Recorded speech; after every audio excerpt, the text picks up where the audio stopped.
ಕೆಮ್ಮು ಈಸ್ ಒಂದು protective reflex mechanism. So alcohol content ಇರೋದ್ರಿಂದ ಅವ್ರಿಗೆ ಸ್ವಲ್ಪ ನಶೆ ಬಂದಂಗೆ ಆಗುತ್ತೆ, ಕಿಕ್ ಹೊಡೆದಂಗೆ ಆಗುತ್ತೆ.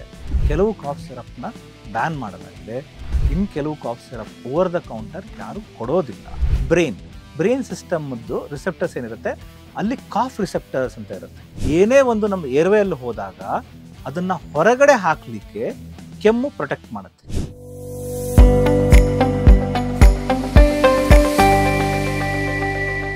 ಸರ್, ಹಿಂದಿನ ಎಪಿಸೋಡಲ್ಲಿ ಕಾಫ್ ಸಿರಪಿಂದ ಆದಂಥ ಒಂದು ದುರ್ಘಟನೆ ಬಗ್ಗೆ ನಾವು ಡಿಸ್ಕಸ್ ಮಾಡಿದ್ವಿ. ಸೊ ಕಾಫ್ ಸಿರಪ್ ಬಗ್ಗೆ ಇನ್ ಜನರಲ್ ಮಾತಾಡೋದಾದರೆ ಯೂಶ್ವಲಿ ಹೇಳೋದು ಕೇಳಿದ್ದೀನಿ, ಕೆಲವರು ಕಾಫ್ ಸಿರಪ್ ಕುಡಿದ್ರೆ ಕಿಕ್ ಹೊಡೆಯುತ್ತೆ, ಎಣ್ಣೆ ಹೊಡೆದಂಗೆ ಅನಿಸುತ್ತೆ ಅಥವಾ ಡ್ರೌಸಿನೆಸ್ ಫೀಲ್ ಆಗುತ್ತೆ ಅಂತ. ಯಾಕೆ ಈ ರೀತಿ ಆಗುತ್ತೆ ಅಂತ ಸರ್? ನಿಜ, ಇದು ಎಷ್ಟೋ ಕಾಫ್ ಸಿರಪ್ಸಲ್ಲಿ ಒಂದು ಆಲ್ಕೋಹಾಲ್ ಕಂಟೆಂಟ್ ಇರಬಹುದು. ಅದರಿಂದ ಆಲ್ಕೋಹಾಲ್ ಒಂದು ಕಾಫ್ನ ಸಪ್ರೆಸ್ ಮಾಡುವಂತಹ ಏಜೆಂಟ್. ಸೊ ಅದಕ್ಕೆ ಮುಂಚಿನ ಕಾಲದಲ್ಲಿ ನೀವು ಗೊತ್ತಿರಬೇಕು, ಈ ಚಿಕ್ಕ ಮಕ್ಕಳಿಗೆ ಒಂದು ಸ್ಪೂನ್ ಬ್ರ್ಯಾಂಡಿ ಕೊಡ್ತಾ ಇದ್ರು. ಅದನ್ನ ತಗೊಳೋದ್ರಿಂದ ಕಫ್ ಸಪ್ರೆಸ್ ಆಗ್ಬಿಟ್ಟು, ಹೌದು, ಹಳ್ಳಿಗಳೆಲ್ಲ ಕೊಡ್ತಾ ಇದ್ರು. ಸೊ ಇದರಿಂದ ಕಫ್ ಸಪ್ರೆಸ್ ಆಗ್ತಿತ್ತು ಅಂತ ಕೊಡ್ತಾ ಇದ್ರು. ಸೊ ಆ ಕಂಟೆಂಟ್ ಕೆಲವೊಂದು ಕಾಫ್ ಸಿರಪ್ ಇರೋದ್ರಿಂದ, ಸೊ ಆಲ್ಕೋಹಾಲ್ ಕಂಟೆಂಟ್ ಇರೋದ್ರಿಂದ ಅವ್ರಿಗೆ ಸ್ವಲ್ಪ ನಶೆ ಬಂದಂಗೆ ಆಗುತ್ತೆ, ಕಿಕ್ ಹೊಡೆದಂಗೆ ಆಗುತ್ತೆ. So that is one reason. ಇನ್ನು ಕೆಲವು ಕಾಫ್ ಸಿರಪ್ಸ್ ಅಲ್ಲಿ ಏನಿದೆ ಸೆಂಟ್ರಲ್ ಡಿಪ್ರೆಸ್ಸಿಂಗ್ ಏಜೆಂಟ್ಸ್ ಅಂತ. ಸೆಂಟ್ರಲಿ ಆಕ್ಟಿಂಗ್, ಸೆಂಟ್ರಲ್ ಅಂತಂದ್ರೆ ಬ್ರೈನ್ ಸಿಸ್ಟಮ್ದು ರಿಸೆಪ್ಟರ್ಸ್ ಏನಿರುತ್ತೆ ಅಲ್ಲಿ ಕಾಫ್ ರಿಸೆಪ್ಟರ್ಸ್ ಅಂತ ಇರುತ್ತೆ. ಆ ಕೆಮ್ಮಿನ ರಿಸೆಪ್ಟರ್ಸ್ ಮೇಲೆ ಆಕ್ಟ್ ಆಗಿ ಕೆಮ್ಮನ್ನ ಶಟ್ ಡೌನ್ ಮಾಡುತ್ತೆ. ಸೊ ಅದರಿಂದ ನಮ್ಮ ಸ್ವಲ್ಪ ಬ್ರೈನ್ ಫಾಗಿಂಗ್ ಅಂತ ಹೇಳ್ತೀವಿ, ಸ್ವಲ್ಪ ಬಂದಾಗ್ಬೋದು. ಸೊ ಅದಕ್ಕೋಸ್ಕರ ನಮಗೆ ಒಂಥರ ಕಿಕ್ ಹೊಡೆದಂಗೆ ಅಥವಾ ಜೋಮ್ ಬಂದಂಗೆ ಆ ಥರ ಎಫೆಕ್ಟ್ ಇರುತ್ತೆ.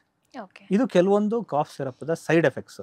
ಬಟ್ ಅದಕ್ಕೆ ಅಡಿಕ್ಟ್ ಆಗಿಬಿಡ್ತಾರೆ, ಅದನ್ನ ಕೆಲವು ಜನ ಮತ್ತನಂತ ಯೂಸ್ ಮಾಡ್ತಾರೆ ಅಂತ ಹೇಳಿ ಕೆಲವು ಕಾಫ್ ಸಿರಪ್ನ ಬ್ಯಾನ್ ಮಾಡಲಾಗಿದೆ.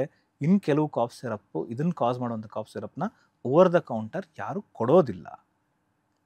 ಫೈನ್.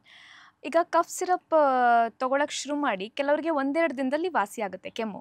ಇನ್ನು ಕೆಲವರು ತಿಂಗಳಾನ್ಗಟ್ಲೆ ಕಫ್ ಸಿರಪ್ ಕುಡಿತಾನೆ ಇರ್ತಾರೆ, ಬಟ್ ಸ್ಟಿಲ್ ಕೆಮ್ಮು ಸೇಮ್ ಸ್ಟೇಜಲ್ಲೇ ಇರುತ್ತೆ. ಸರ್, ಯಾಕೆ ಹೀಗಾಗುತ್ತೆ? ಎಸ್, ಇದು ಬೇಸಿಕಲಿ ಯಾವ ಕೆಮ್ಮು ಅನ್ನೋದ್ರ ಮೇಲೆ ಡಿಪೆಂಡ್ ಆಗುತ್ತೆ.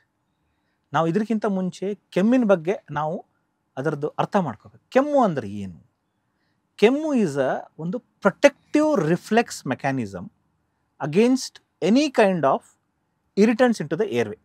ಇದು ನಮ್ದು ಕೆಮ್ಮು ಅನ್ನೋದು ಒಂದು ಪ್ರೊಟೆಕ್ಟಿವ್ ರಿಫ್ಲೆಕ್ಸ್. ಇದು ನಮ್ಮ ಏರ್ವೇ ಏನಿದೆ ಅಲ್ಲ, ಅಲ್ಲಿ ಗಾಳಿ ಬಿಟ್ಟು ಬೇರೆ ಏನೂ ಹೋಗಬಾರ್ದು.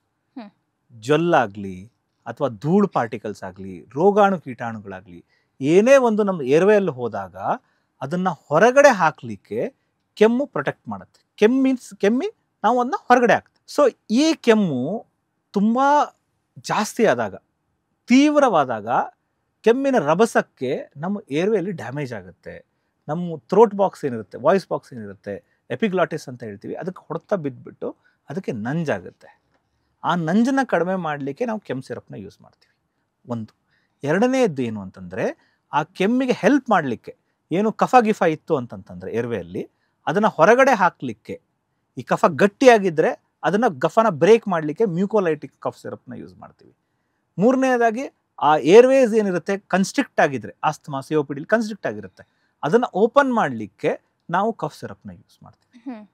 ಸೊ ನೀವು ಇವಾಗ ಕೆಮ್ಮು ಪೋಸ್ಟ್ ವೈರಲ್ ಬ್ರಾಂಕೈಟ್, ಇವಾಗ ಕಾಮನ್ ಆಗಿರುವಂಥ ಕೆಮ್ಮು ಏನು ಅಂತಂದರೆ ವೈರಲ್ ಕಾಫು ನೀವು ಏನೇ ಮಾಡಿ 15ರಿಂದ 20 ದಿವಸ ಇದ್ದೇ ಇರುತ್ತೆ. ಅದು ಎಂಥ ಮೆಡಿಸಿನ್ ತೊಗೊಂಡ್ರು ಅದು ಇದ್ದೇ ಇರುತ್ತೆ. ಎಲ್ರಿಗೂ ವೈರಲ್ ಕಾಫ್ ಬಗ್ಗೆ ಹೇಳೋದಾದರೆ, ಮೊದಲು ಒಂದು ದಿವಸ ಕೆಮ್ಮು, ನೆಗಡಿ, ಗಂಟಲು ನೋವು ಬರುತ್ತೆ, ಒಂದು ದಿವಸ ಜ್ವರ ಬರುತ್ತೆ, ನೀವೇನೋ ಮಾತ್ರೆ ತೊಗೋತೀರಾ, ಸುಸ್ತು, ಜ್ವರ, ಗಂಟಲು ನೋವು ಕಡಿಮೆ ಆಗುತ್ತೆ. ಬಟ್ ತದನಂತರ 15 ದಿನಗಳ ಕಾಫ್ ಏನು ಕಫದಿಂದ ಇರುತ್ತೆ ಕಡಿಮೆನೇ ಆಗೋದಿಲ್ಲ. ಇದಕ್ಕೆ ಬೇಕಾಗಿರೋದು ಮನೆಮದ್ದು, ಸಿಂಪ್ಟಮೆಟಿಕ್ ರಿಲೀಫ್, ಅಥವಾ ಗಾಳಿನೊಡನೆ ಕೊಡುವಂತಹ ನೆಬುಲೈಸೇಷನ್ ಅಥವಾ ಇನ್ನೇಳು ಮೆಡಿಸಿನ್ ಕೊಟ್ಟಾಗ ಏರ್ವೇಗೆ ಹೋಗ್ಬಿಟ್ಟು ನಮ್ಮ ಕಫನ ಹೊರಗಡೆ ಹಾಕೋಕ್ಕೆ ಹೆಲ್ಪ್ ಮಾಡುತ್ತೆ. ಅದು ಬಿಟ್ಟು ನೀವು ಕಫ್ ಸಪ್ರೆಸೆಂಟ್, ಆ ಕೆಮ್ಮನ್ನ ಸಪ್ರೆಸ್ ಮಾಡುವಂಥ ಓವರ್ ದ ಕೌಂಟರ್ ತೊಗೊಂಡ್ಬಿಟ್ವಿ, ಅಥವಾ ಈ ರಭಸಕ್ಕೆ ಕಡಿಮೆ ಆಗಲಿ ಅಂತ ಕೊಟ್ಟಿರೋಂಥ ಒಂದು 5 ದಿವಸಕ್ಕೋಸ್ಕರ ಕೊಟ್ಟಿರ್ತಾರೆ ಕಡಿಮೆ ಆಗಲಿ, ಆಮೇಲೆ ಅದೇ ತಂತಾನಾಗೆ ಕಡಿಮೆ ಆಗ್ತಾ ಹೋಗ್ಬಿಡುತ್ತೆ. ಸುಮ್ಮನೆ ಕಫ್ ಸಿರಪ್ ತಗೋತಾ ಹೋದರೆ ಆ ಕಫ್ ಸಿರಪಲ್ಲಿ ಇರುವಂಥ ಕೆಮಿಕಲಿಂದ ಸೈಡ್ ಎಫೆಕ್ಟ್ ಆಗುತ್ತೆ ಹೊರತು ಕೆಮ್ಮು ಕಡಿಮೆ ಆಗೋದಿಲ್ಲ. So you should give some time for your body, it will heal by itself. ನಮ್ಮ ಬಾಡಿಗೆ ಅದರದ್ದೇ ಆದ ಒಂದು ಇಮ್ಯುನಿಟಿ ಪವರ್ ಇದೆ. ಅದಾಗೆ ಅದು ಹೀಲ್ ಆಗಿಬಿಟ್ಟು ಆ ರೋಗಾಣು ಕೀಟಾಣು ವಿರುದ್ಧ ಫೈಟ್ ಮಾಡಿಬಿಟ್ಟು ಆ ಕಫನ ಹೊರಗಡೆ ಹಾಕಿಬಿಟ್ಟು ಕೆಮ್ಮು ತಾನಾಗೆ ತಾನು ಕಡಿಮೆ ಆಗ್ತಾ ಬರುತ್ತೆ.